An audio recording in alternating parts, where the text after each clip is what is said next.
Hello प्रिय विद्यार्थियों, आप सभी का अपनी पाठशाला में स्वागत है। कक्षा 4 और 5 में गणित विषय की जो कार्यपुस्तिका है उसके कार्यपत्रक 30 को हल करेंगे।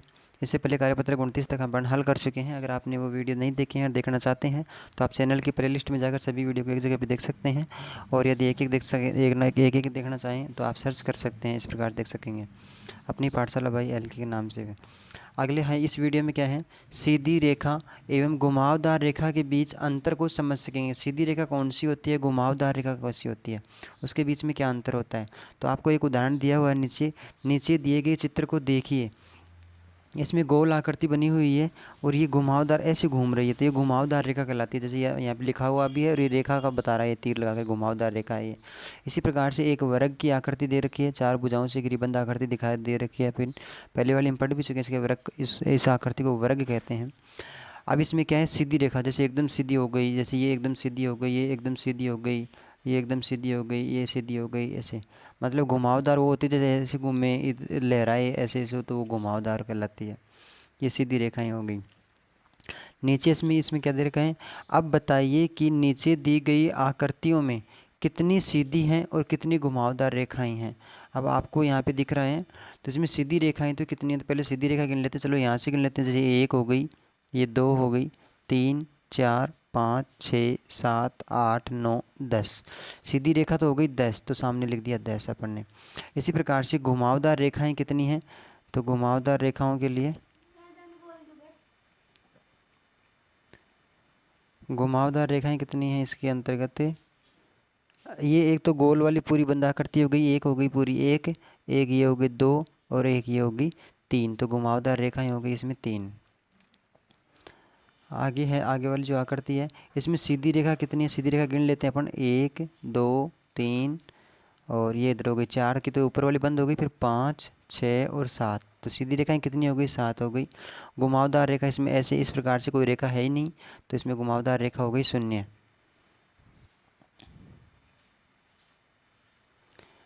नेक्स्ट क्वेश्चन में है, ये डिब्बे की आकृति घनाभ के टाइप में दिख रहा है ये, तो इसमें कितनी रेखाएं सीधी रेखाएं, तो आप गिनेंगे इसमें दिख रहा है, तो 1 2 3 4 रेखाएं, तो ये टिक लगा लिया अपन ने।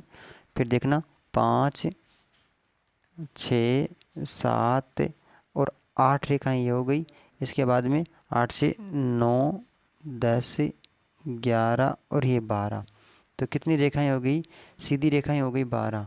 घुमावदार रेखा कोई है नहीं इसमें, तो घुमावदार रेखा हो गई 0। अगली वाली आकृति में है, सीधी रेखा कितनी है, तो 1 2 3 4 5, तो सीधी रेखा हो गई 5 और घुमावदार रेखा हो गई ये यहाँ से लेकर यहाँ तक की, ये एक रेखा हो गई। मैंने यहाँ पे 0 लिख दिया, 0 नहीं आएगा, यहाँ पे आएगा 1। घुमावदार रेखा हो गई 1, क्योंकि नीचे वाली जो घुमावदार रेखा है ये मानी जाएगी इसमें 1। इसके बाद में है क्वेश्चन नंबर 2, नीचे दिए गए अंग्रेजी के अक्षरों में सीधी रेखा से बने अक्षरों पर गोला लगाइए। जो सीधी रेखा से गोल बने हैं ना, उन अक्षरों पे गोला लगाना है, केवल सीधी रेखा उनमें। तो ये एन है, इसमें सीधी रेखा ही लगी है, इसमें भी सीधी रेखा ही लगी है भाई। ये 2 खड़ी लाइन कर दी, एक आड़ी लाइन कर दी, वैसे है सीधी, घुमावदार नहीं है। ये भी सीधी रेखा है। तो इस प्रकार से 3 अक्षर थे जिनमें केवल सीधी रेखा ही बनी है।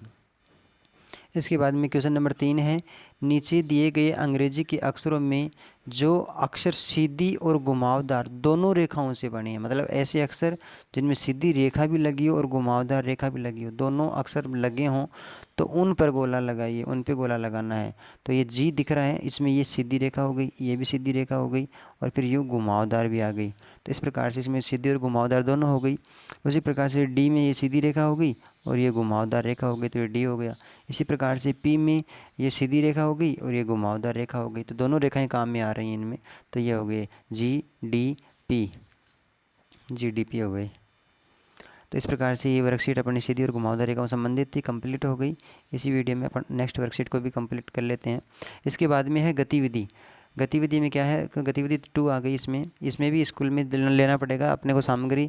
विद्यालय में आकृति मिष्टान की समझ, वस्तुओं की विजुअलाइजेशन की समझ, द्विआयामी वस्तुओं की तुलना।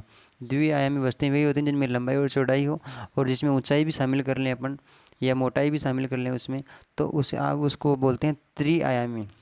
द्वि का मतलब जिसमें दो ही एंगल दिखाई देते हैं अपने को, समय वही 30 मिनट रहेगा।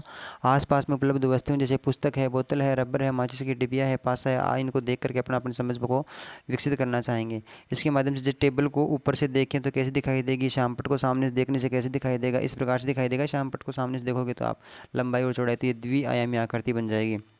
पानी की बोतल सामने से देखते हैं तो किस प्रकार से दिखाई देती है, तो ये इसमें दिखाई देगी सिलेंडर के जैसे सामने ये दिखाई देगी। उभार देखेंगे तो त्रिआयामी बन जाएगी। इस प्रकार सबको देख देख के अपने को द्विआयामी त्रिआयामी आकृतियों को पहचान करनी है।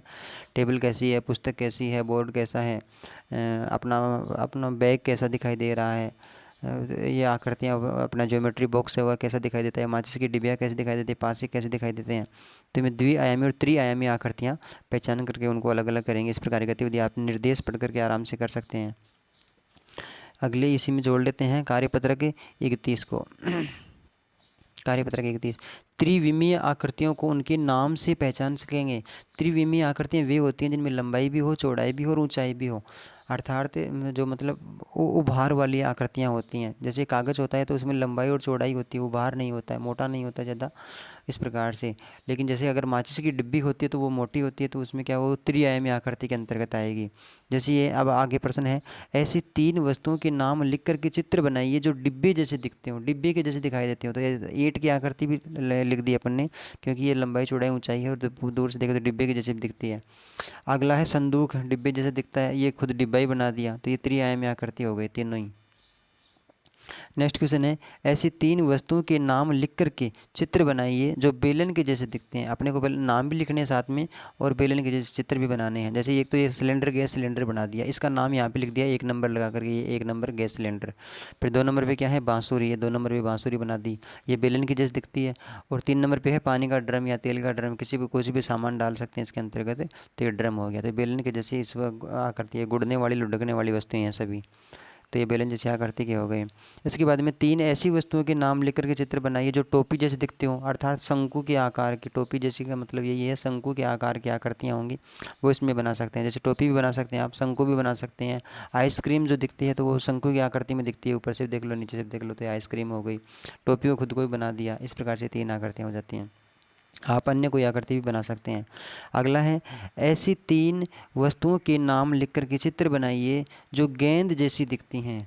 गेंद की जैसे मतलब गोल गोल कोई भी वस्तु हो आप उसका चित्र बना सकते हैं। जैसे मान लीजिए अपन ने ये लाल रंग भर करके गोल सा बना दिया और इसका नाम लिख दिया टमाटर। आप आलू भी लिख सकते हैं, आप प्याज भी लिख सकते हैं, मतलब गेंद के जैसे दिखने वाली कोई भी वस्तु बना सकते हैं। आप अपने पसंद की कोई भी चीज़ बना सकते हैं। गेंद का चित्र बना दीजिए, सेब का बना दीजिए, अनार का बना दीजिए, संतरे का बना दीजिए, और किसी का चित्र बना दीजिए। गोल होना चाहिए, गोल गोल दिखना चाहिए वो, तो गेंद जैसी आकृति हो गई। मैंने 3 बनाए हैं, आप अपनी 3 इच्छा से बना सकते हैं, इनको भी बना सकते हैं। अगली वाली वीडियो में फिर मिलेंगे, तब तक के लिए बहुत बहुत धन्यवाद। और यदि आपको मदद मिली हो तो लाइक ज़रूर करें, और कोई बात हो तो आप कमेंट बॉक्स में ज़रूर लिख के भेज सकते हैं। और इसके अलावा यदि आप सभी चैनल के सभी वीडियो को एक ही जगह पर देखना चाहें तो चैनल की प्ले लिस्ट में जा के सभी वीडियो को आप एक ही जगह पर देख सकते हैं। उससे फिर आपको बार बार सर्च नहीं करना पड़ेगा और सारे वीडियो नंबर से मिल जाएंगे आपको, सारे क्रम से मिल जाएंगे सारे कार्यपत्रक। इसी के साथ में अगले वाली वीडियो में फिर मिलेंगे, तब तक के लिए बहुत बहुत धन्यवाद। चैनल पे आप नए हो तो सब्सक्राइब ज़रूर करें, जिससे आपके पास तुरंत आपका पहला नोटिफिकेशन पहुंच जाएगा। धन्यवाद।